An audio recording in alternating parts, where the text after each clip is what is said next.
There are villages in England that seem to exist slightly outside of time. Places where the postman still tips his hat, where the baker remembers your mother's order, and where the dead are buried with the same quiet dignity as the living are greeted, with a nod, a murmur, and very little fuss. Ashford Hollow was one such village. Nestled 3 miles south of St. Mary Mead, it was the sort of place that appeared on older maps and was occasionally missed on newer ones. The people there were proud of this. They did not want to be found too easily. They had their church, their one decent pub, their post office that smelled of ink and damp wool, and they had, for better or worse, each other. It was the kind of village where everyone knew Lady Evelyn Hartsworth had money, where everyone knew her nephew Marcus smiled too easily and meant it too little, where the doctors were respected the way clergymen once were, not because people believed every word they said, but because it felt dangerous not to. And it was the kind of village where a small, white-haired woman carrying a knitting bag could walk down any lane, pause to admire any rosebush, and hear, without ever appearing to listen, almost everything worth knowing. Miss Jane Marple had not come to Ashford Hollow looking for a murder. She had come for tea. But death, she had long since learned, rarely waits for an invitation. It arrives like bad weather, quietly at first, then all at once, and leaves behind not grief alone, but questions, small ones mostly, the kind that catch in the mind like a loose thread on a winter coat. Miss Marple never could resist pulling a loose thread. Part 1. The Last Cup of Tea.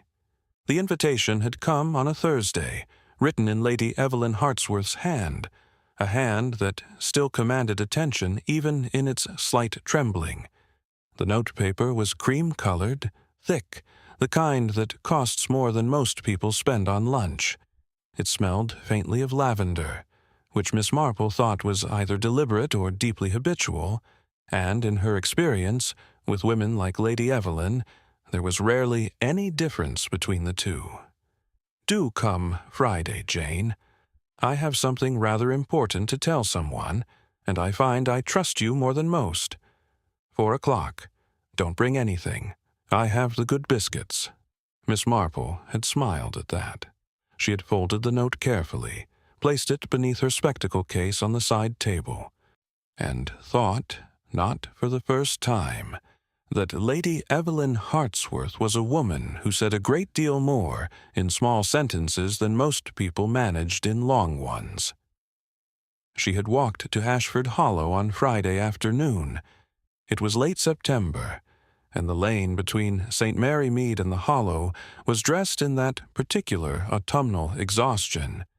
Leaves not yet fallen, but already surrendered, still clinging to branches out of habit rather than hope. Miss Marple liked this time of year. There was an honesty to it. Things showed their true colors in autumn, she had always felt. People, too, sometimes. Hartsworth House stood at the far end of the village, behind an old stone wall softened by decades of climbing ivy. It was not the grandest house in the county, but it had the confidence of a place that had never needed to prove anything to anyone. The gates were iron and open. The gravel path was well kept. The roses along the front wall had been cut back for the season, and Miss Marple noticed these things without thinking, that the pruning had been done by someone who knew what they were doing. Not Marcus, then. He had never struck her as a man who got his hands dirty, unless it was unavoidable. Lady Evelyn herself opened the door, which was the first small thing Miss Marple filed away without comment.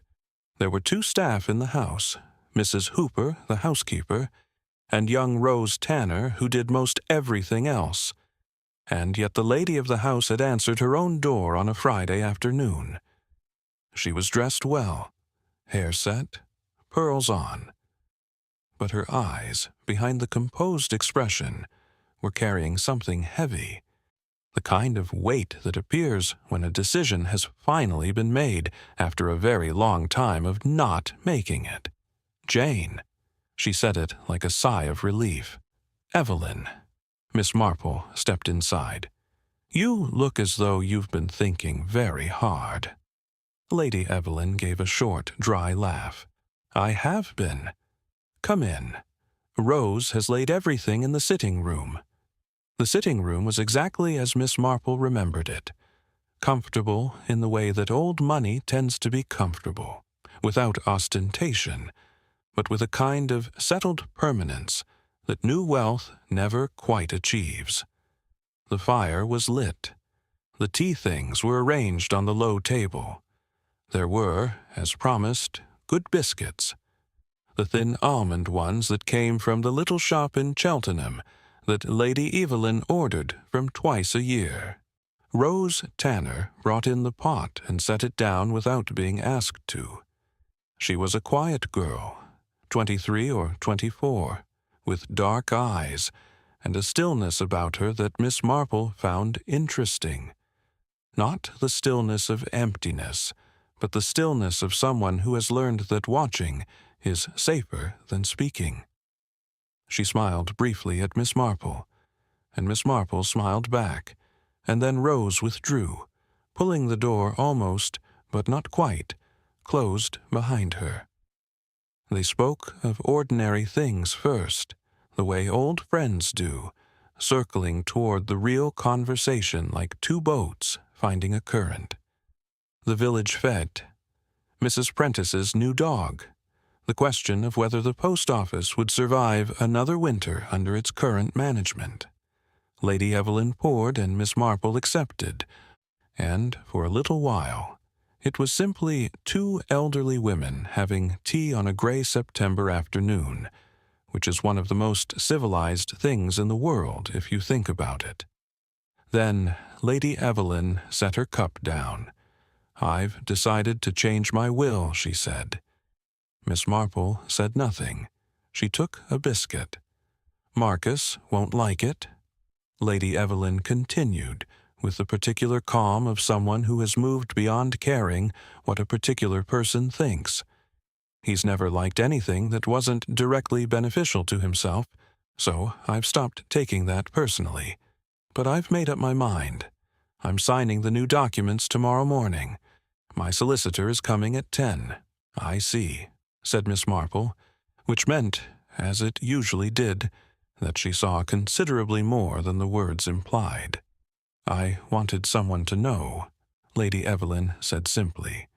"In case anything—" She paused, and then dismissed whatever the end of that sentence was going to be with a small wave of her hand. "Well, in case." Miss Marple looked at her old friend for a long moment. "Are you quite well, Evelyn?" "Perfectly." She picked up her cup again. "Just thorough." They finished their tea. Miss Marple left at 5:15, walking back down the gravel path in the thin, early evening light. And she did look back once, she wasn't sure why, and saw Lady Evelyn standing in the doorway, watching her go.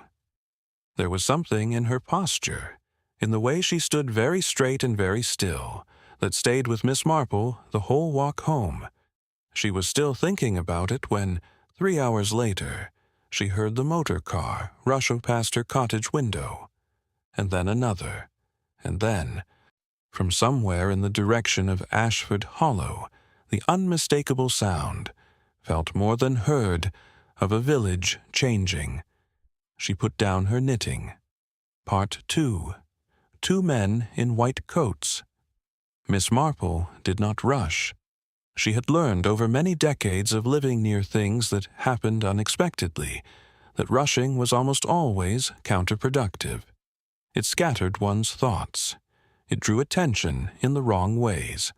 And it gave the impression, fatal in situations like these, that one was alarmed rather than simply interested. She put on her coat with care. Her good gray one, not the everyday blue. She found her torch in the second drawer of the hall cabinet, where it had lived for 11 years, and she picked up her knitting bag, not because she intended to knit, but because a woman carrying a knitting bag is invisible, in a way that a woman carrying nothing is not. Then she walked.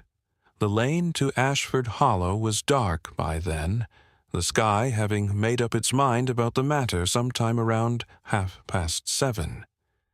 There was no moon to speak of, just a faint suggestion of one behind the clouds, and the torchlight made small, obedient circles on the road ahead.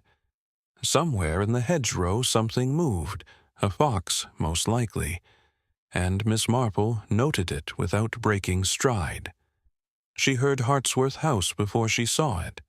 Voices, the crunch of tires on gravel, and light, too much of it, spilling from the front windows and out through the open door in that particular way that houses only light up when something has gone wrong inside them.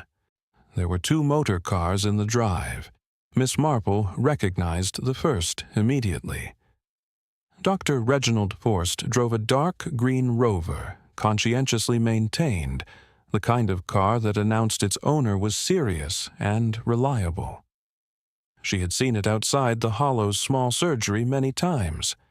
Dr. Forst had been the village doctor for nearly 20 years, a tall, composed man in his late 50s, with silver at his temples, and the careful hands of someone who had spent a lifetime not letting them tremble in public. The second car she recognized after a moment's thought. A black Wolseley. Dr. Clement Ashby, younger, perhaps 45, with a practice 2 villages over in Brentwick. She knew him less well. He had a daughter, she recalled.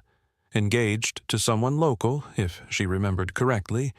She stored that thought without examining it yet.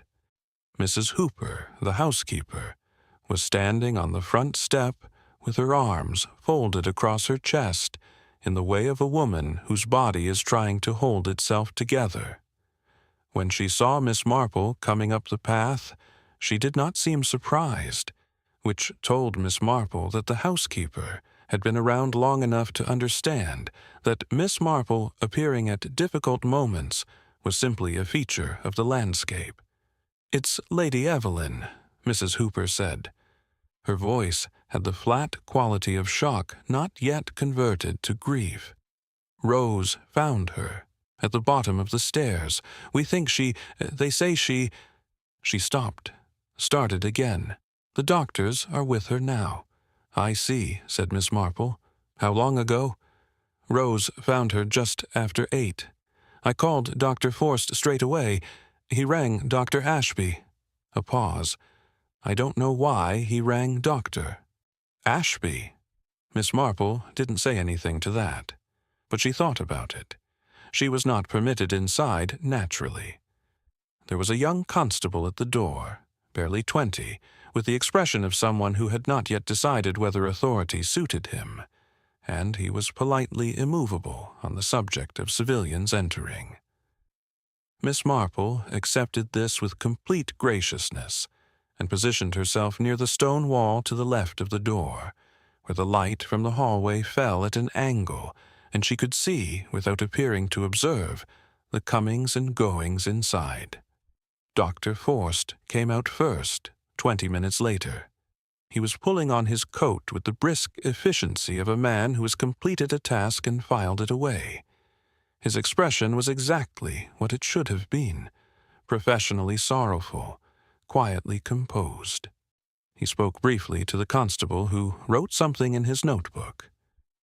"Natural causes," Miss Marple heard quite clearly. "Cardiac event.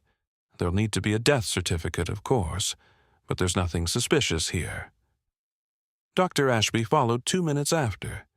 He was shorter than Forst, broader across the shoulder, with a round, open face that would have been pleasant under other circumstances.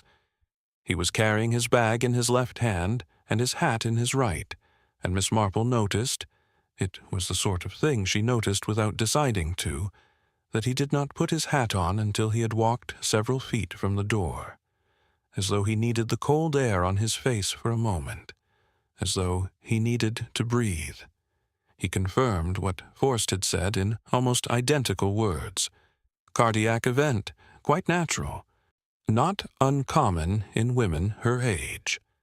The two doctors did not speak to each other before getting into their separate cars.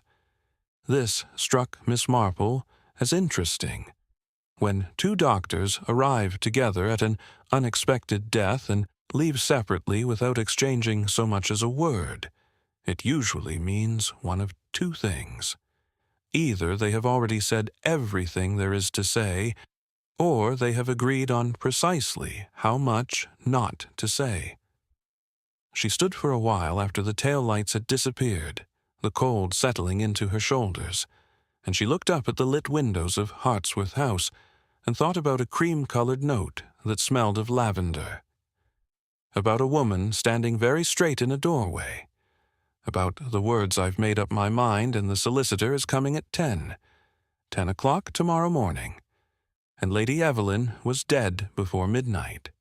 Inside the house, she could hear Rose Tanner crying, not loudly, just the thin, persistent sound of someone crying in a corner where they think no one will hear them. Miss Marple listened to it for a moment. Then she turned and walked back down the lane toward St. Mary Mead, and she did not hurry, and she did not speak, and somewhere behind her eyes, in that quiet, relentless part of her mind that had never once let a loose thread alone, something had begun. Part 3. What the Garden Remembers. Miss Marple slept poorly that night, which was not unusual when her mind had been given something to work on. She lay in the dark with her eyes open and the curtains not quite closed, watching the small rectangle of sky above the garden go from black to gray to the particular pale nothing of an early autumn morning. And she thought about gardens, not metaphorically. Actually, she had noticed, coming up the path to Hartsworth House the previous evening, that the side gate to Lady Evelyn's garden had been left open. Not broken, not forced, simply open, the latch not caught, swinging slightly in the night air the way a gate swings when someone has passed through it recently, and not thought, or not cared, to close it properly behind them. It was a small thing, the sort of thing a constable arriving in a hurry would not notice, and would not have thought significant, even if he had. Miss Marple thought about it for a long time.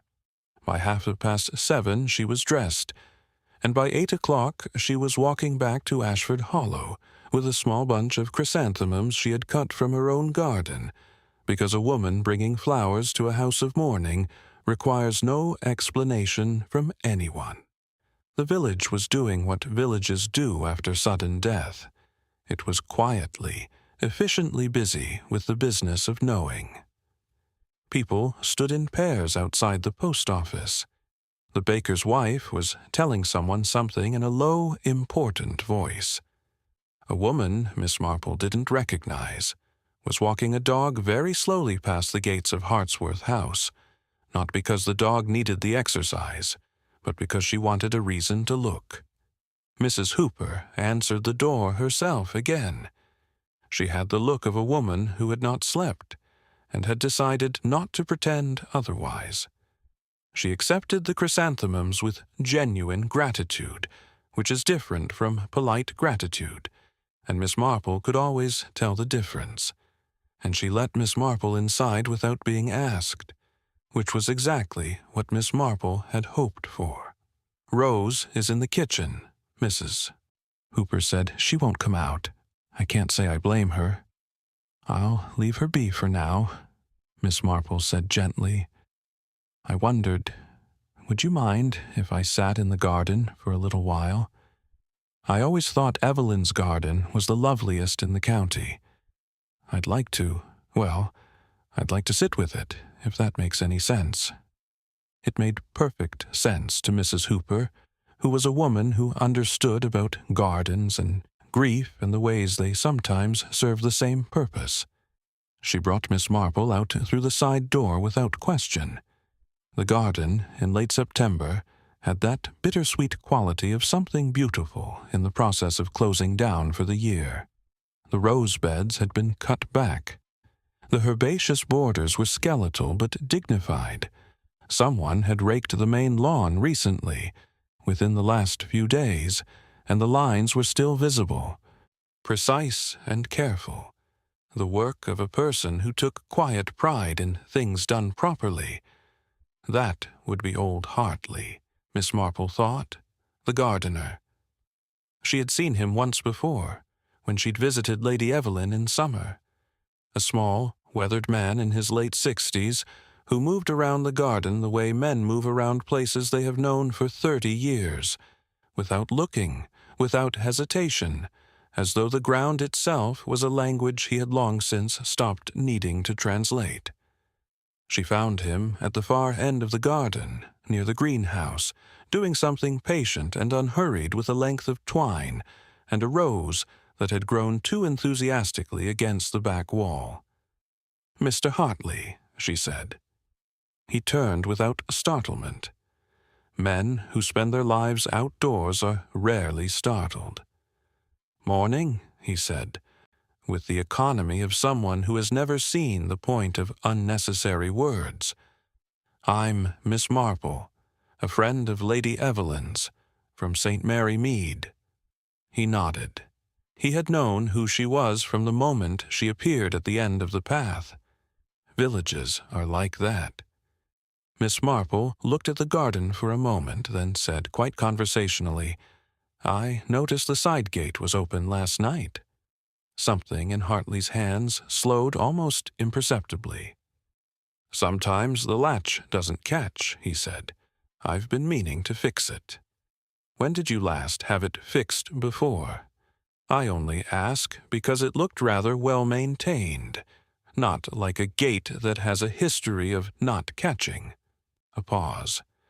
The old man tied a careful knot in his twine and looked at it rather than at her. "I close it at 6, he said finally. "Every evening, before I go home. And yesterday I closed it at 6. So, if it was open at 8, Miss Marple said pleasantly, as though she were remarking on the weather, someone opened it after 6. Hartley said nothing for a long moment. Then he set his twine down on the greenhouse sill and looked at her with the direct, measuring gaze of someone who has spent a lifetime reading the sky and knows how to tell what's actually coming. "There was a motor car," he said quietly. "I was coming back, forgot my jacket. Must have been 6:30, 6:45. He paused. "Parked in the lane, other side of the wall, dark blue, maybe black. Did you see who it belonged to?" "No." "A beat. But I saw the garden door was open again. Thought it was the latch." "You didn't mention this to the police?" He looked at her steadily. No one asked. Miss Marple nodded, as though this were entirely reasonable, because in her experience, it very often was. People did not lie to the police, on the whole. They simply answered the questions they were asked, and no others, which amounted sometimes to very nearly the same thing. She thanked him warmly and walked back along the side path, and she paused for a moment near the garden gate, examining the latch with the mild curiosity of a woman interested in garden furniture. The mechanism was perfectly sound. The catch was clean and well-oiled.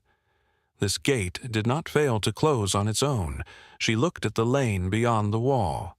The ground there was soft from recent rain, and if she had been younger she might have crouched down to look more carefully, but she didn't need to. She could see well enough from where she stood. Tire marks, 2 sets, one arriving, one leaving. And, beside the gate, in the soft verge, the faint, pressed outline of a shoe. Small heel, narrow sole, not a man's shoe. Miss Marple straightened up and adjusted her coat and looked back at Hartsworth House, at its comfortable, honest face, at the windows behind which Rose Tanner was still in the kitchen, still not coming out. She thought about the will. About 10 o'clock in the morning, and a solicitor who would arrive today at a house where the woman who had summoned him was no longer alive to receive him. She thought about inheritance, about families, about the particular cruelty of people who tell themselves they deserve things they have not earned. Then she thought about Mrs. Dorothea Hartsworth, Marcus's mother, Lady Evelyn's stepsister, a woman Miss Marple had met exactly twice, once at a village function 3 years ago, and once at the church Christmas concert the previous winter, and both times had come away with the impression of someone performing the role of a pleasant woman, rather than actually being one. There was a difference, always. Most people felt it without being able to name it. Miss Marple could name it. She began walking home. She had 3 things now: a gate opened after 6, a car in the lane, a shoe print too small to be a man's. It wasn't enough, not yet, but it was, she thought. And the word arrived in her mind with the quiet certainty of a key turning in a lock. A beginning. Part 4. Rose among thorns. She went back the following morning. This was not impulsive. Miss Marple did not do impulsive. She had spent the remainder of Saturday and the whole of Sunday in a state of organized stillness, knitting, thinking, occasionally setting the knitting down to think more directly, then picking it up again when her thoughts needed somewhere to go. She had made notes in the small gray notebook she kept in her cardigan pocket, not because she was likely to forget anything, but because writing things down had a way of showing you the shape of what you knew and the shape of what you didn't. What she didn't know yet was Rose Tanner. Not really. She knew the surface of her, the quiet movements, the dark eyes, the way she had set down the tea tray on Friday afternoon, with the practiced efficiency of someone who had been in service long enough that competence had become invisible even to herself. She knew that Rose had been the one to find Lady Evelyn. She knew that Rose had cried in a corner on the night of the death, in the thin, private way of someone who does not feel they have the right to grieve loudly. That last part was the thing that had stayed with Miss Marple, because servants grieve when they are fond, but they grieve differently from family. And there had been something in the sound of that crying. She had only heard it for a moment, standing on the path in the dark. That had not sounded like fondness. It had sounded like loss. Mrs. Hooper let her in again without much ceremony, which Miss Marple appreciated. Unnecessary ceremony was a form of distance, and distance was not useful to her at present. She was brought into the small sitting room off the hall. Not the good one where she and Lady Evelyn had taken tea, but the everyday one, the one with the slightly worn armchair and the magazine rack, and the particular comfortable shabbiness of a room that is actually used. And she sat, and she waited, and after about 10 minutes, Rose Tanner came in. She looked different in daylight and grief. Younger, somehow, which was not what Miss Marple had expected. Grief usually aged people around the eyes. In Rose, it had done something else, stripped away whatever careful arrangement she normally maintained over her face, and left something rawer and more genuine underneath. She was wearing a plain, dark dress. Her hair was pinned, but not neatly. She had been crying again recently, and had not quite finished. "Mrs. Hooper said you wanted to see me," Rose said. Her voice was steady, which cost her something. Miss Marple could see it cost her something. "I wanted to see how you were," Miss Marple said simply. "Sit down, dear. You look as though you've been standing up under something very heavy for 2 days." Something shifted in the girl's face at that. just slightly, just at the corners, and she sat. Miss Marple did not rush. She asked about ordinary things first. Whether Rose had eaten, whether she had somewhere to go, now that the household arrangements were uncertain, whether she had family nearby. Simple, human questions that were also quietly, the kind of questions that had answers worth listening to. Rose answered carefully. Yes, she had eaten, a little. No, she wasn't sure about the house. Marcus had telephoned yesterday about arrangements, and the tone of that telephone call had left her in no doubt that she would need to find a new position soon. A family. She paused at that one. Her mother had died when she was 12. She had grown up in a succession of situations, the genteel term for households that took in girls with no connections and paid them in experience more than money. Lady Evelyn hired me 7 years ago, Rose said, when I was 17. A pause. She didn't have to. I had no references worth mentioning. She hired me anyway. Did she say why? The girl looked at her hands. She said I had honest eyes. Miss Marple was quiet for a moment. Then gently, the way you approach something that might break if you approach it incorrectly, she said, Rose, did Lady Evelyn ever speak to you about her personal history?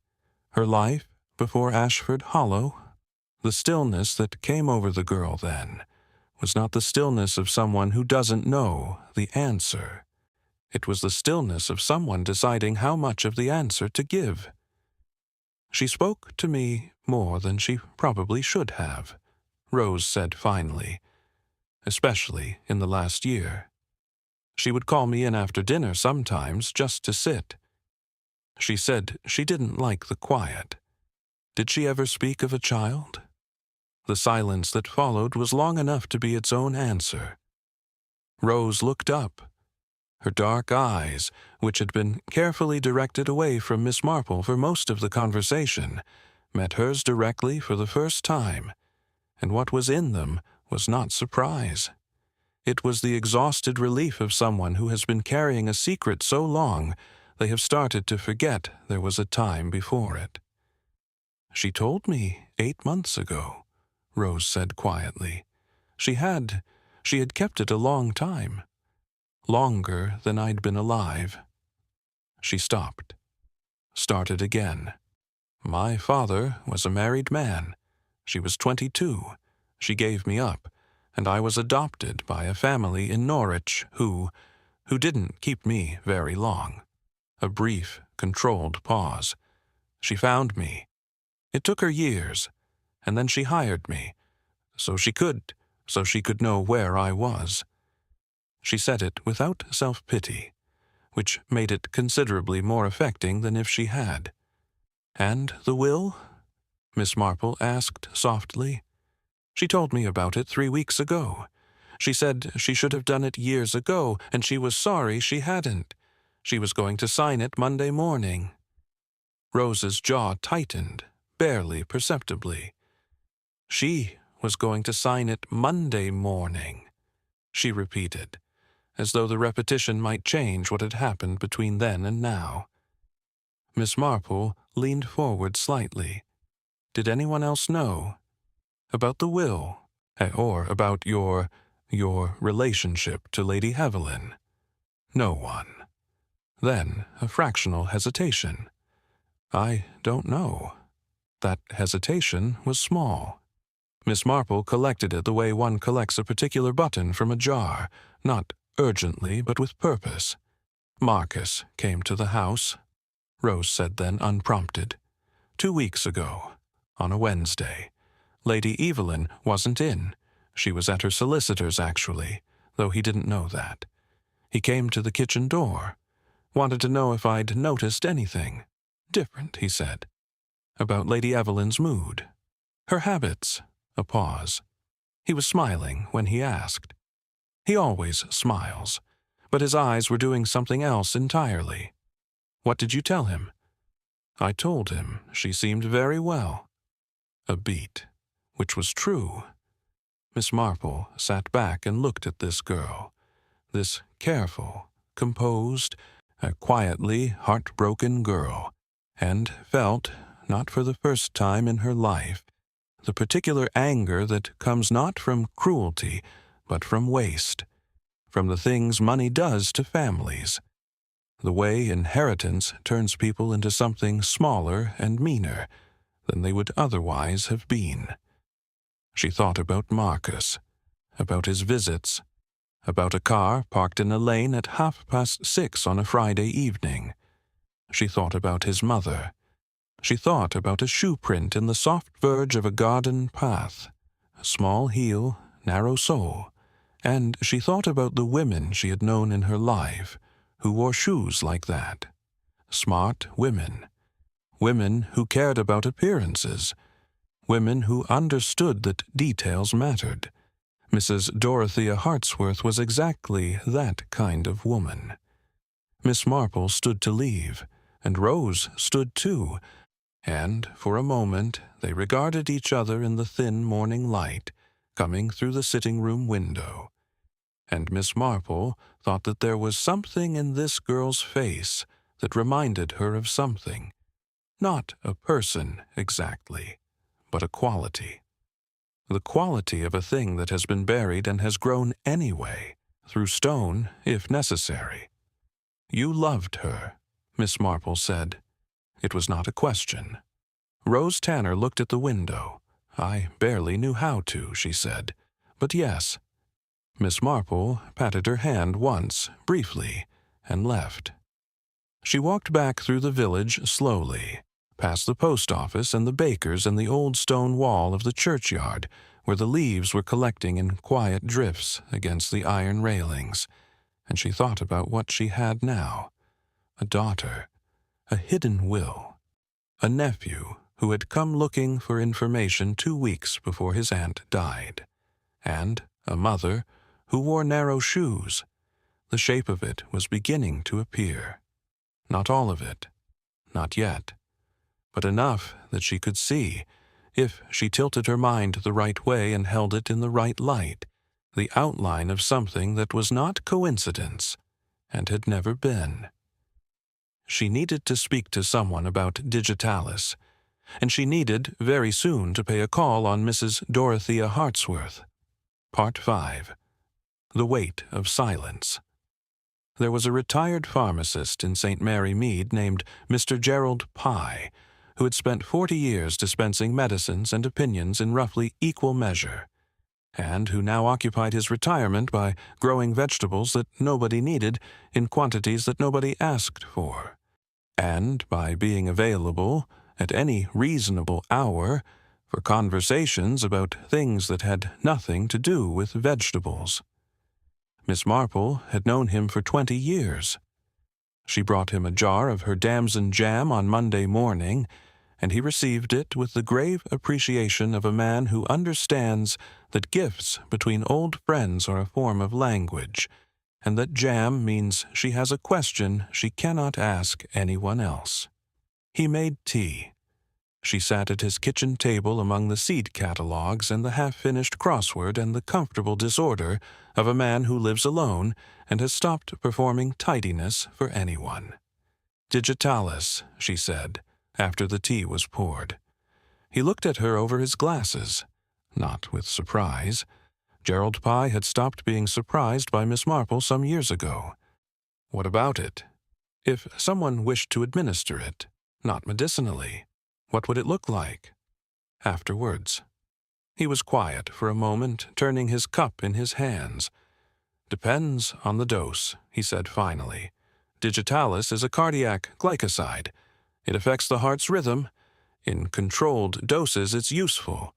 Been used in heart medicine for over a century. In excess, he paused, choosing his words with the precision of a man who has spent a lifetime understanding that words about medicine carry weight.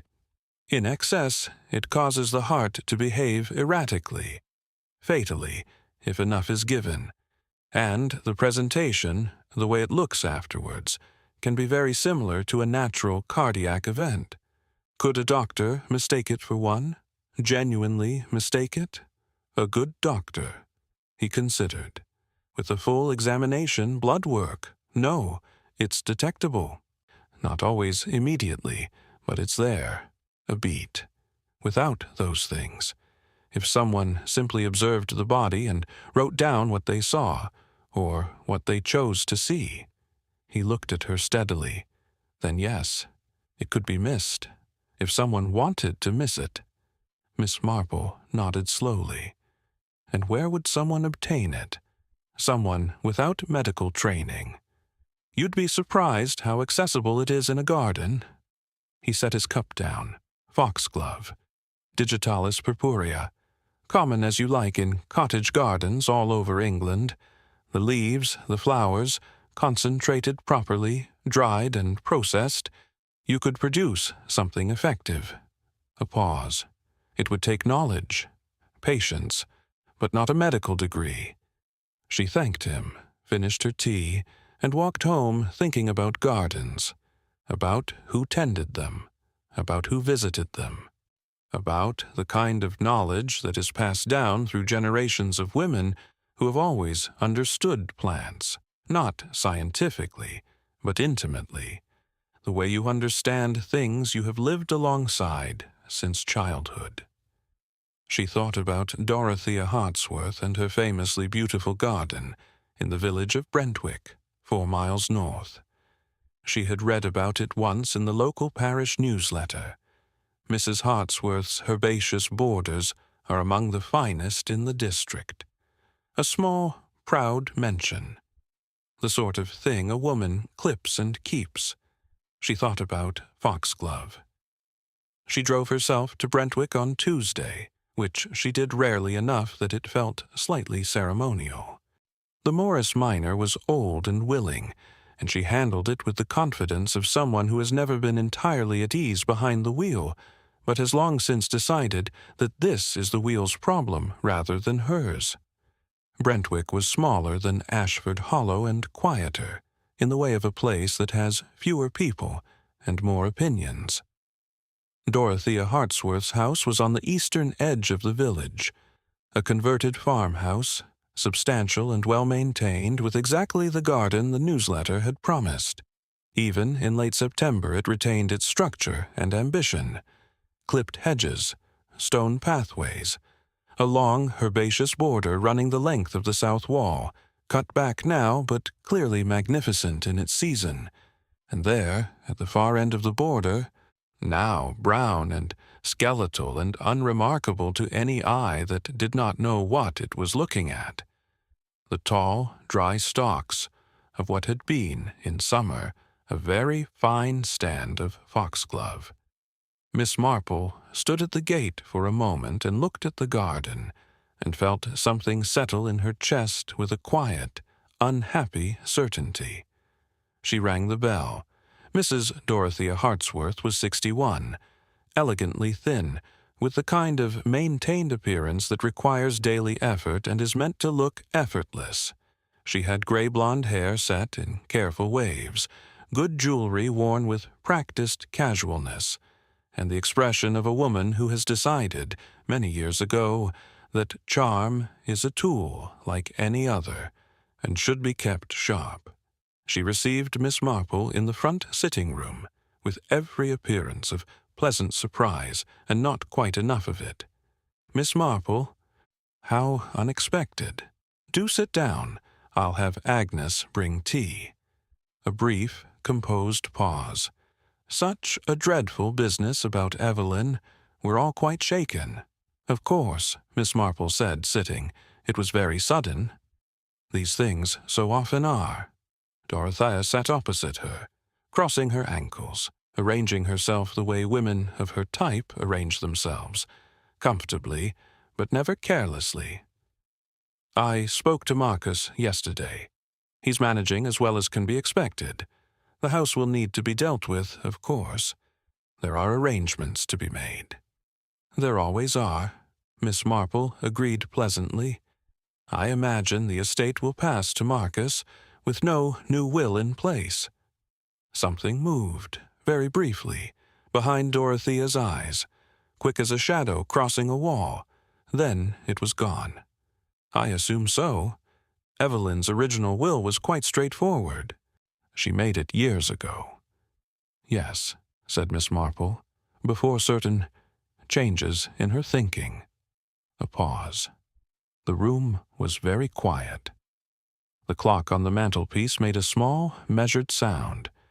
Somewhere at the back of the house a kettle was beginning to consider boiling. "I'm not sure I know what you mean," Dorothea said, and her voice had acquired something, not quite sharpness, but the potential of it. "The way a room gets before a storm, when the air changes but the rain hasn't started." "Oh, nothing specific," Miss Marple said, with the mild vagueness she had perfected, over 60 years of deploying it against people who thought vagueness was the same as ignorance. "I simply meant that people's wishes do change, as they get older, as circumstances change, as relationships become clearer." She watched Dorothea's hands as she said it. The fingers on the right hand pressed very briefly into her knee. "Quite," Dorothea said. Agnes brought the tea. The ritual of pouring and receiving provided a useful interlude, during which both women rearranged themselves. Miss Marple accepted her cup and looked around the room with the appreciative interest of a guest admiring a house, and Dorothea watched her do it, and the watching was just slightly too careful to be the ordinary attention of a hostess. "Your garden is extraordinary," Miss Marple said. "Even now. I noticed the foxglove border as I came in. You must have a wonderful crop in summer." The pause this time was fractionally longer than any of the previous ones. "I enjoy gardening," Dorothea said. "It's very calming." "Isn't it?" Miss Marple agreed warmly. "Though one has to be careful, of course, with some plants. The beautiful ones are so often the ones that require the most respect." Dorothea set her cup down. She did it precisely, without sound, and looked at Miss Marple with an expression that had dropped just at the edges, the pretense of pleasant surprise. What was underneath was something older and colder, and considerably more honest. "Is there something particular you wanted to ask me, Miss Marple?" "Not at all," Miss Marple said serenely. "I simply wanted to pay my respects. And to let you know," she picked up her cup again, unhurriedly, "that I have been thinking a great deal about Evelyn, about how well she seemed on Friday, how clear her mind was, how decided." "A beat. She was always decided," Dorothea said tightly, "even when she shouldn't have been." Miss Marple looked at her then, directly, fully, with the calm, complete attention of a woman who has spent 80 years watching people and knows that the most important things are always said in the sentences people don't finish. "Yes," she said quietly. She was. She stayed another 10 minutes, spoke of nothing important, and left. Driving back through the autumn lanes, she thought about what she had seen in that sitting room. Not the foxglove, not the hesitations, not the careful hands, but the thing beneath all of it. The thing she had recognized and not wanted to, because it was not villainy exactly. It was something more ordinary and more terrible than villainy. It was the absolute conviction that one deserves more than one has been given, that the world owes a debt, that the debt eventually must be collected. She had seen it before, in St. Mary Mead and elsewhere. She had seen what it did to people over time, the way it calcified, the way it made them capable of things they would never have imagined of themselves in their youth. Dorothea Hartsworth had not become a murderer in a single moment. She had become one slowly, over many years, and no one had noticed. But Miss Marple had a habit, deeply inconvenient to those with things to hide, of noticing. Part 6. Old Letters, Older Lies. There are things that people keep that they should destroy, and things they destroy that they should have kept. And in Miss Marple's experience, the distribution of these two errors tells you almost everything you need to know about a person's conscience. People with clear consciences are careless with their records. They throw away letters, lose receipts, forget the details of conversations because they have no particular reason to remember them. People carrying guilt, on the other hand, tend toward one of two extremes. They either destroy everything with a thoroughness that is itself suspicious, or they keep things, hidden things, evidence of their own wrongdoing, tucked into drawers and boxes and the backs of wardrobes, because some part of them, the part that has not yet made its full peace with what they have done, cannot quite bring itself to let the proof disappear entirely. Miss Marple thought Dr. Clement Ashby was a keeper. She had been thinking about him since the night of the death, not because she believed him guilty of the same thing as Dorothea Hartsworth, the foxglove, the careful preparation, the deliberate act of ending a life. No, what she believed about Dr. Ashby was something different, and in its own way more complicated. She believed he was a man who had seen something he should have reported, and had chosen, for reasons that probably seemed sufficient at the time, not to. That was its own category of wrong. She had a word for it, the category, though it wasn't a legal term. She called it the sin of the closed eye, the deliberate decision to look away from a thing, and then, having looked away, to pretend there was nothing to see. It was surprisingly common in her experience. It was also, she had found, the thing people found hardest to live with afterward. Active wrongdoing had its own terrible momentum that carried people through, but the closed eye left you stationary, trapped in the moment you had chosen silence, replaying it indefinitely.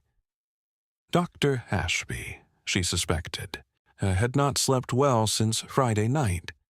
She needed to speak to him, but not yet, not before she had something more solid to bring to the conversation than impressions and shoe prints and the dry stalks of foxglove in an autumn garden. She needed letters. The solution came, as solutions sometimes do, from an entirely unexpected direction. On Wednesday morning, Miss Marple's niece's husband's cousin, a small, bright-eyed woman named Mrs. Patricia Lamb, who lived in Brentwick and served on 3 village committees simultaneously, telephoned to ask whether Miss Marple had heard about poor Lady Evelyn, and if so, wasn't it dreadful, and also, almost as an afterthought, in the way that the most useful pieces of information are always delivered. Had Miss Marple any thoughts on the rumor that Lady Evelyn's estate was going to be contested? Contested, Miss Marple said, with precisely the right amount of mild surprise. Well, apparently there's some question about a document. A letter, someone said, that Lady Evelyn wrote last month to her solicitor. Not about the will, this was a separate letter. About the house specifically. About wanting certain things preserved for— Mrs. Lamb paused, lowering her voice in the way of someone on a telephone who knows intellectually that lowering their voice changes nothing but cannot help it. Well, for someone connected to the family. That's what Mrs. Peters told me, and Mrs. Peters has a daughter who works for the solicitor. Miss Marple thanked her warmly and rang off and sat for a moment with her hand still on the receiver, thinking. A letter, separate from the will, about the house. Lady Evelyn had been more thorough than even she had realized. She visited the solicitor, a Mr. Hugh Albright of Albright and Sons, Chippingcroft, on Wednesday afternoon, presenting herself with the combined authority of a lifelong friendship with the deceased and an expression of such gentle, unwavering expectation that Mr. Albright, a cautious man by nature and profession, found himself explaining things he had not intended to explain before he quite understood how it had happened. The letter existed. Lady Evelyn had written it 6 weeks ago, delivered by hand, marked for retention regardless of any subsequent changes to her other documents. It was not a legal instrument precisely, but its language was careful and its intent was clear. It expressed Lady Evelyn's explicit wish that Rose Tanner should remain in residence at Hartsworth House for a period of no less than 1 year following Lady Evelyn's death, regardless of the disposition of the estate. And it referenced, obliquely but unmistakably, a personal connection between them that would be made clear in the revised will. She was protecting her, Miss Marple said softly, more to herself than to Mr. Albright. It would appear so, Mr. Albright said carefully, though without the revised will itself, the letter's practical force is, he adjusted his glasses, limited. But its existence is not. Miss Marple looked at him steadily.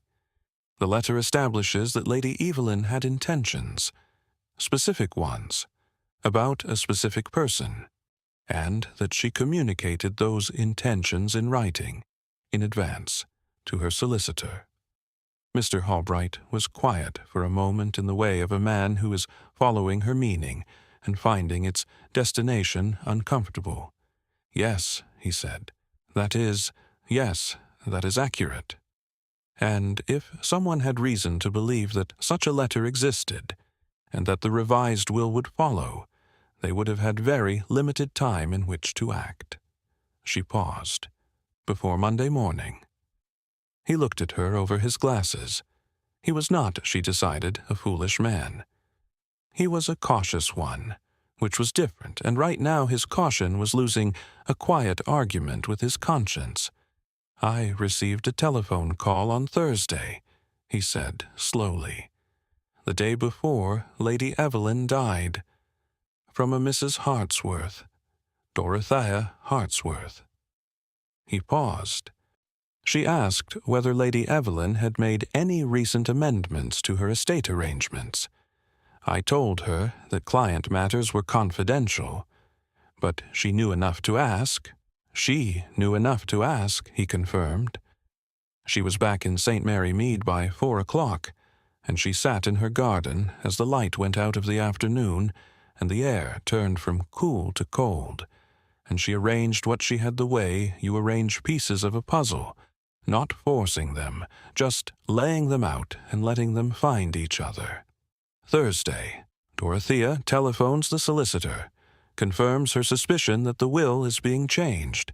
Friday, Lady Evelyn's last afternoon, her last cup of tea, her last conversation about what was going to happen Monday morning, and Dorothea, somewhere in the evening hours, coming through a garden gate with something she had prepared carefully and carried quietly, and used with the deliberate efficiency of a woman who has decided that patience has run out. The doctors, Forced with his rover and his long-standing involvement in Marcus's business arrangements, Ashby with his daughter's engagement and his dependent future. Both called, both seeing what they saw, one choosing, coldly, to report it incorrectly, the other, she believed, seeing rather more than he wished to, and choosing silence for reasons that felt to him, in that moment, like protection. Protection of his daughter, of her future, of the careful life he had built. It was, she thought, almost understandable. It was also inexcusable. She went inside and picked up the telephone and asked the operator for a number in Brentwick. Doctor. Ashby answered on the third ring. "Dr. Ashby," she said, in her most comfortable, unhurried voice. "This is Jane Marple. I don't think we've been properly introduced, but I wonder if I might come and see you. Tomorrow morning, perhaps." I have been thinking about Lady Evelyn Hartsworth, and I find I have a question about cardiac presentations that I imagine only a medical person could help me with." A brief, deliberate pause. "I would be so grateful." The silence on the other end of the line lasted 4 full seconds. She counted them. "Yes," he said finally. His voice had the particular flatness of a man who has been expecting a knock on a door and has just heard it. "Yes. Tomorrow morning would be yes." "Lovely," said Miss Marple warmly. "Shall we say 9 o'clock?" She hung up and stood in the hallway for a moment, her hand resting lightly on the telephone table, and thought about a man lying awake at night in the particular darkness of a closed eye that cannot stay closed forever. Tomorrow he would open it. She would make sure of that. Part 7. The Tea Party Doctor. Clement Ashby lived in a stone cottage on the western edge of Brentwick that was somewhat too large for one man and somewhat too quiet for a man still in middle life. His wife had left him 6 years ago, not dramatically, not with argument, but with the steady, sorrowful finality of a woman who has waited a long time for something to change, and has eventually accepted that it will not. He had his practice. He had his daughter, Eleanor, who visited on alternate Sundays, and who was, Miss Marple had gathered, the central fact of his emotional life, in a way that had perhaps never been entirely healthy for either of them. He answered the door at 9 o'clock precisely, which told her he had been awake for some time. He was a man who looked better in her imagination than in person, not unpleasant, not unkind-faced, but diminished somehow, as though the past week had taken something from him that he was not going to get back. He had shaved carefully and put on a good shirt, which she found both touching and telling. A man who dresses well for a conversation he is dreading is a man who still believes in the value of appearances. That was useful. It meant he still cared about how things looked, which meant he could still be reached through his sense of what was right. He brought her into his sitting room and made coffee rather than tea, which she accepted without comment, and for a few minutes they spoke of nothing. The drive from St. Mary Mead, the weather, the particular quality of autumn light in this part of the county. He was managing the conversation the way a man manages a thing he is afraid of, keeping it at arm's length, circling it, not looking directly at it. Miss Marple let him circle for a while. Then she set down her cup. "Dr. Ashby," she said gently but without preamble, "I know you didn't kill Lady Evelyn Hartsworth." He went very still. "I also know," she continued, in the same quiet, unhurried voice, "that you know who did, and that you have been carrying that knowledge since Friday night, and that it has not been comfortable." The silence in the room was the kind that has weight to it.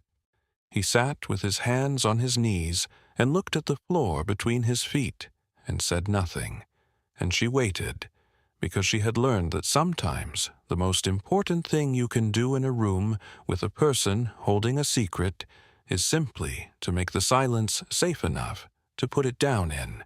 "Forrest called me," he said at last. His voice was low and without inflection, the voice of someone reciting something they have rehearsed too many times for it to feel real anymore. "Friday evening, around 7. He said Lady Evelyn had collapsed and he needed a second opinion. I assumed it was genuine, a colleague asking for support." He paused. "When I arrived, she was already dead. Forrest had examined her. He told me it was cardiac. He seemed sure, businesslike. But you examined her yourself?" A long pause. "Yes. And what did you find?" His jaw moved. "Once. The presentation was consistent with cardiac arrest. Superficially, he stopped, began again, but there were things, small things. The coloration was not quite, and there was a particular rigidity in the facial muscles that I had seen once before, years ago, in a case that turned out to involve— He stopped again. "Digitalis," Miss Marple said. He closed his eyes. "Yes. You told Forst what you suspected." I told him I wasn't certain it was natural. His voice had acquired something raw in it now. Not quite shame, not quite anger, but the uncomfortable space between the two. He told me I was overthinking, that I was tired, that Lady Evelyn had a history of heart irregularities, which is true, she did. She'd been on a mild cardiac medication for years, which made the presentation even more plausible. He said that raising questions without evidence would cause tremendous distress to the family and accomplish nothing. A pause. He said Eleanor's future was bound up with the Hartsworth family now, whether I liked it or not. That Marcus was a man who remembered who helped him and who didn't. Miss Marple said nothing. She simply looked at him, steadily and without judgment, and waited. "I told myself I was protecting my daughter," he said. "I told myself there was no proof, that I could be wrong, that a good man doesn't destroy a family on a suspicion." He looked up, finally, and his eyes were those of a man who has had an argument with himself every hour for 6 days and has not yet won it. "I told myself a great many things, none of which," Miss Marple said gently, "have allowed you to sleep." He said nothing, which was its own answer. She leaned forward slightly. "Dr. Ashby, I want to tell you something, and I'd like you to listen to it not as a man protecting his daughter, but simply as a person." She paused. "There is a young woman named Rose Tanner, who's currently uncertain whether she will have a roof over her head next month. She has no family to speak of. She has no money. She has just lost the only person in her life who knew her fully and loved her for it. And the woman who took that person from her is, at this moment, arranging furniture in her mind about how to proceed with the estate. And she is going to proceed very comfortably, unless someone says clearly and on record what they know." He stared at her. Something in his face had changed. Not broken exactly, but shifted. The way ice shifts in late winter, when the temperature has finally tipped past the point of no return. "You have a daughter," Miss Marple continued. "So did Lady Evelyn. That is not an abstraction. That is a fact about a human being who deserved better than what she received on Friday night. And your silence, I don't say this harshly, I say it because it is true, your silence is part of what she received." He put his face in his hands, not weeping, just holding it. The way a man holds something he has dropped and not yet decided whether to pick back up. She gave him a moment. Then she said, "Will you speak to Inspector Craddock?" He lifted his face. His eyes were red at the rims, but his expression had resolved into something cleaner than it had been when she arrived. The look of a decision made, finally, from the right place rather than the convenient one. "Yes," he said. "Yes, I'll speak to him." "Today," she said. Not harshly, simply. "Today," he agreed.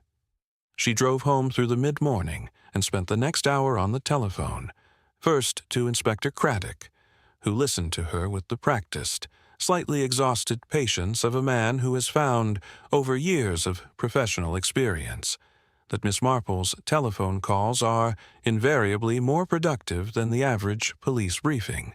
Then to Mr. Albright, who agreed, after a brief negotiation with his professional caution, to provide a written statement regarding Dorothea's Thursday inquiry.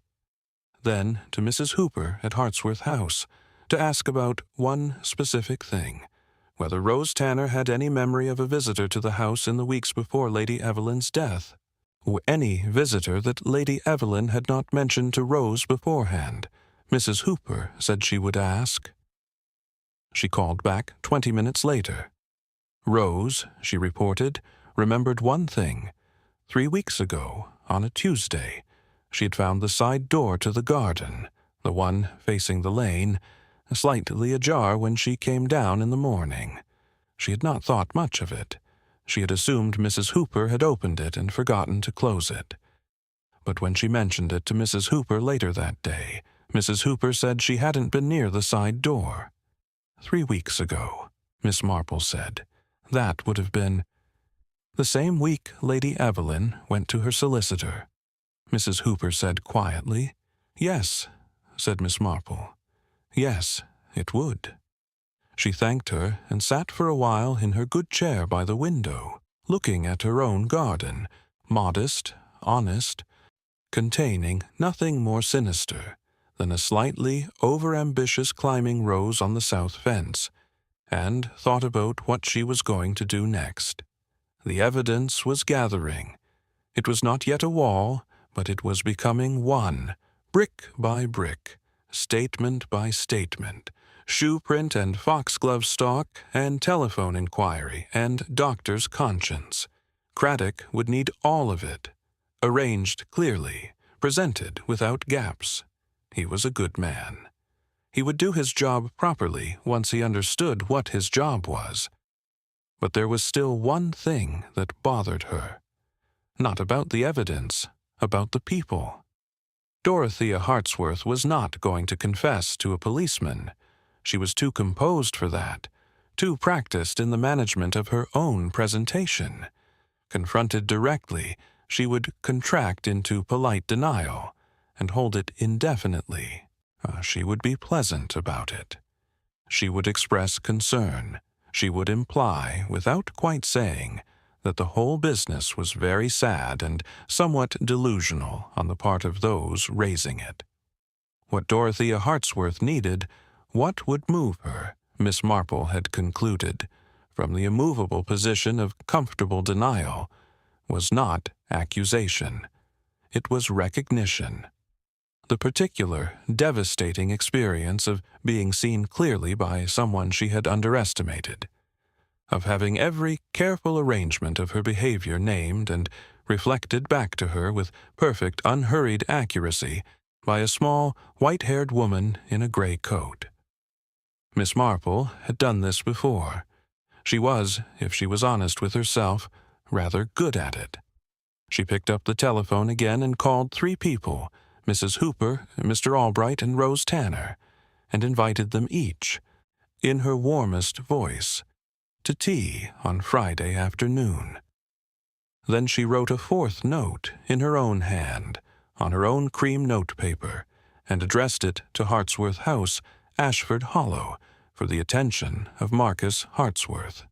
Dear Marcus, I wonder if you and your mother might join a small gathering at my cottage this Friday at 4. I have some things of your aunt's I thought you might want returned to the family, and there are 1 or 2 matters I thought we might talk through together quietly, before things become official. Do say you'll come. Jane Marple. She sealed it and set it on the hall table for the morning post. Then she picked up her knitting and sat in the last of the afternoon light and worked 3 rows of a complicated pattern without dropping a single stitch, which was, for Miss Marple, a reliable sign that her mind was fully, calmly, and entirely at peace with what it had decided. Friday would tell the rest. Part 8. What Old Women Notice. Friday came in gray and still, the way the best autumn days do, not dramatically, not with wind or rain making statements, but quietly. The light, flat and even, the air holding that particular cold that settles into old stone and old bones with equal patience. Miss Marple was up at 6. She baked the almond biscuits herself. the thin ones from the Cheltenham recipe, which took concentration and time, and was precisely what she needed on a morning like this. Baking, she had always found, kept the hands occupied and left the mind entirely free, and her mind had several things still to arrange before 4 o'clock. She set the sitting room with care. 6 chairs, the good cups, the blue tablecloth that had belonged to her mother, and was used only on occasions that deserved it.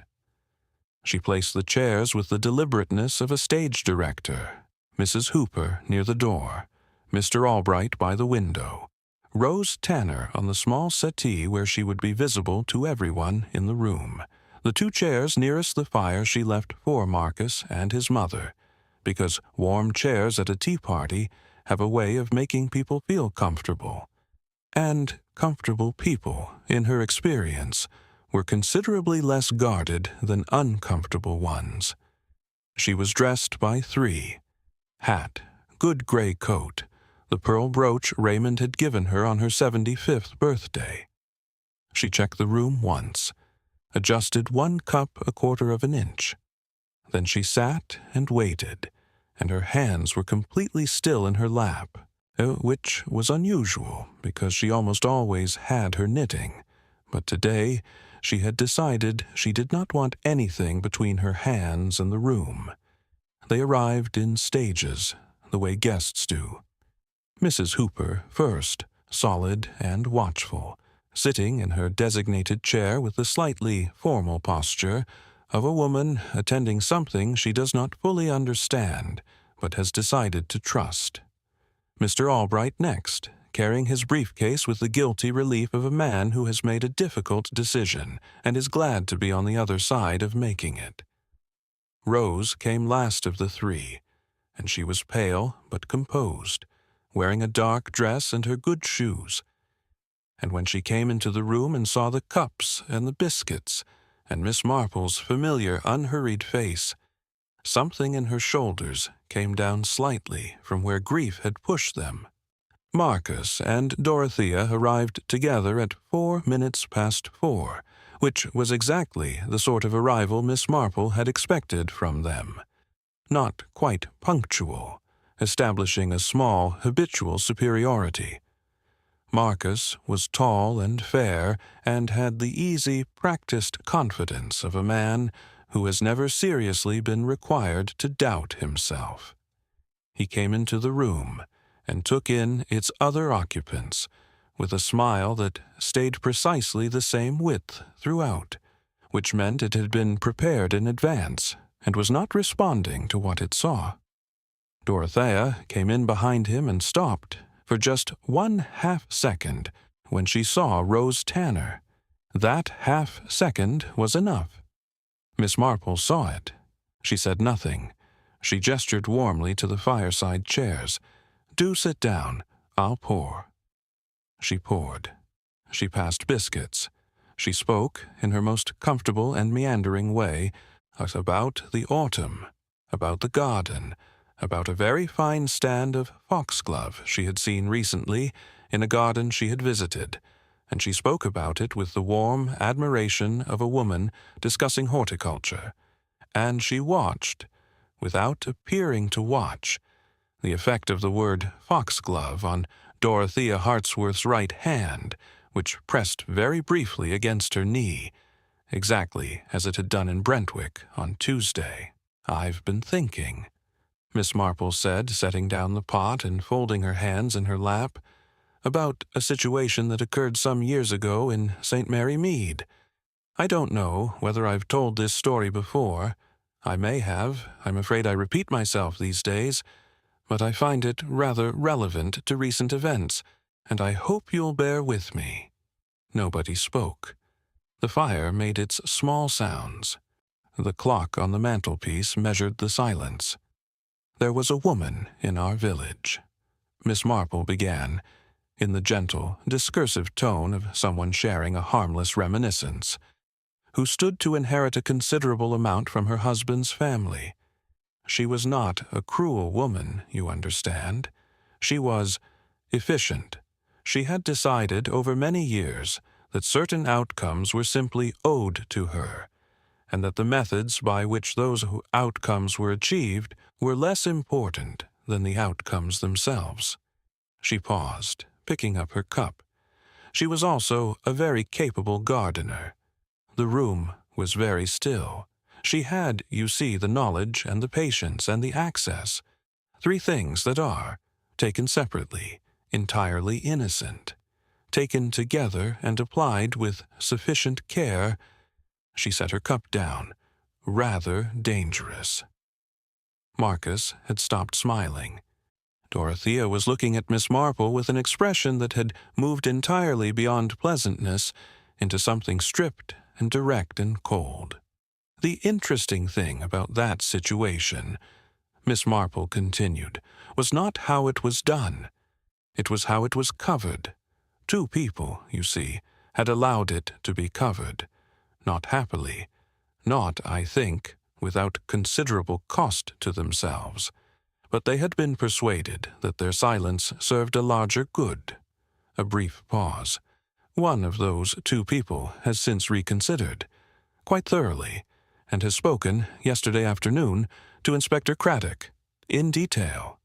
The sound Marcus made was not quite a word. Dorothea made no sound at all. The other, Miss Marple said, looking very directly at Mr. Albright, has provided a written record of a particular telephone inquiry made on a particular Thursday, the day before Lady Evelyn died. An inquiry that establishes quite clearly that certain parties had specific knowledge of a specific document and very specific motivation to prevent its execution. She turned to Rose. Rose Tanner was sitting very straight on the small settee, her dark eyes bright and her hands quiet in her lap, and she was looking at Dorothea Hartsworth with an expression that was not hatred and not grief, but something older and harder than both. The expression of someone who has survived things that were designed to bury them. Lady Evelyn Hartsworth, Miss Marple said, was a woman who made a mistake when she was 22 years old. Not the mistake most people in her position made, which was to forget. She made the other kind. She remembered. She looked. She found her daughter, and she brought her home in the only way available to her, and she spent 7 years making sure that daughter was safe and known and loved, and she was 3 days away from making it official and permanent and legal. She paused. The room was so quiet that the fire seemed loud. She was killed for those 3 days. Dorothea stood. She stood with the perfect composure of a woman who has decided, in the last 30 seconds, how she is going to play this, and what she had decided was dignity. Controlled, furious, impenetrable dignity. She was going to walk out. She was going to say something measured and contemptuous, and she was going to walk out, and she was going to make her telephone calls and speak to her own solicitor, and she was going to— The knock at the door was not loud. Miss Marple called. "Come in the same calm voice she had been using throughout. Inspector Craddock opened the door and stood in the doorway, a tall, careful man with a quiet authority that required no announcement, and looked at Dorothea Hartsworth with the steady, unhurried gaze of someone who has already made the necessary arrangements and is simply completing a formality. "Mrs. Hartsworth," he said, "I wonder if you'd come with me." She looked at him for a long moment. Then she looked at Miss Marple. Miss Marple looked back at her with the same expression she had worn throughout the entire tea. Mild, attentive, completely without malice. The expression of a woman who has simply been paying attention, as she always does, to the things most people do not think worth noticing. Dorothea said nothing. She walked to the door with her head up and her hands steady, and Miss Marple thought, because she thought about people honestly, even people who had done terrible things, that in another life, without money and without inheritance, and without the long calcification of entitlement, this might have been a different woman. But she had been this woman, and she had done what she had done. Marcus, sitting very still in his fireside chair, had gone the color of old chalk. He did not speak. He did not look at Rose. He looked at his own hands as though he had never seen them before. After they had gone, the room was quiet for a while. Mrs. Hooper made fresh tea without being asked, because that was her nature, and it was the right thing to do. Mr. Albright sat with his briefcase on his knees and looked relieved and slightly undone, the way a man looks when he has done the right thing, after a period of doing the wrong one, and is still processing the difference.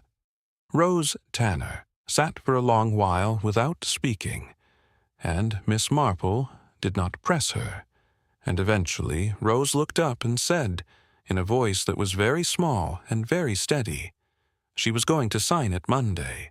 Yes, said Miss Marple. She did everything she could. She did, Miss Marple agreed. And what she did, the letter to Mr. Albright, the years of care, the record she left, it will hold, my dear. It will take time, and there will be legal proceedings, and it will not be simple, but it will hold. Rose nodded, slowly, and looked at her hands, and did not cry, which was, Miss Marple thought, not the absence of grief, but the presence of something stronger than it. The particular resilience of someone who has survived enough to know that surviving is itself a form of honor. Miss Marple picked up her knitting from the side table, where it had been waiting all afternoon with its usual patient fidelity, and worked one slow row while the tea cooled and the fire settled, and the gray autumn light outside her cottage window softened into early evening. Miss Marple, Rose said at last, quietly, how did you know? From the beginning? How did you know something was wrong? Miss Marple paused in her knitting, and considered this, because it deserved a considered answer. Your mother told me she was going to sign a document on Monday morning, she said, and she was dead before Sunday. She resumed her knitting, one careful stitch at a time, and 2 doctors, sensible men, experienced men, arrived at her house and told everyone who would listen that there was nothing to see. She paused again. When 2 people work very hard to tell you there is nothing to see, it has been my experience that there is almost always something to see. She looked up and met Rose's eyes across the comfortable, ordinary room. Besides, she said, with the faint, private smile of a woman who has spent 80 years being underestimated and has found it, on the whole, rather useful. They made the oldest mistake there is. They looked at a small, quiet, white-haired woman of a certain age, and they assumed she wasn't really listening. She looked down at her knitting again. We always are, she said. We always are. Dorothea Hartsworth was charged with murder in the 1st degree. Doctor. Reginald Forst lost his medical license and faced charges of obstruction and falsification of a death certificate. Dr. Clement Ashby was censured, formally, professionally, permanently, but was not charged, a distinction that he carried not with relief, but with the quiet, lifelong weight of a man who knows precisely where the line between mercy and justice sits, and exactly which side of it he had been placed on, and why. Marcus Hartsworth contested nothing. There was nothing left to contest. Rose Tanner remained at Hartsworth House.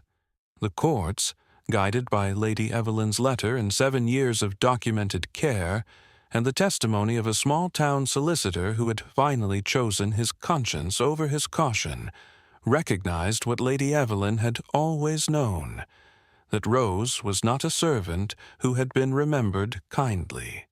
She was a daughter who had been loved quietly, for a very long time, in the only way that had been available. It was not a perfect ending. There is no such thing in Miss Marple's experience. There's only the truth, retrieved from the place where someone tried to bury it and handed back to the people it belonged to. She visited Rose once more in the spring, when the garden at Hartsworth House had come back to itself.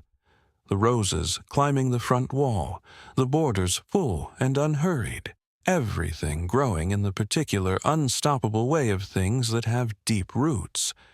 She brought jam. Rose made tea.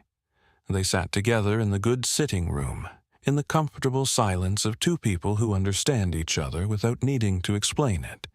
And outside the window, the garden did what gardens have always done. It continued.